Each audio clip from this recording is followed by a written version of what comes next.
Ribič Pepe znam poleteti tudi z letalom. Sploh nisem opazil, da na zadnjem sedežu od strahu in panike konec jemlje naš zvitorepec, ki je imel to smolo, da se je na begu pred nami skril ravno v Ikarosa. Kaj? Se je Foxter skril letalo in zdaj leti skupaj s Pepetom? Ja, Foxter je zagotovo na Pepetovem Ikarusu, oziroma je tam tisto, kar je ostalo od strahopetnega lisjačka potem, ko je verjetno umrl od strahu.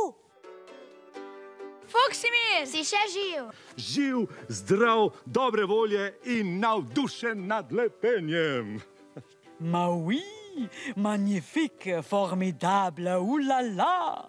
Tale naš Foxy slavni malo. Čiv, čiv. Kdor si upa, zna in zmore. Lahko leti, dragi mladi prijatelji. Naj vas ta misel spremlja vse življenje. Pred vami je kup dogodivščin in čudovitih trenutkov.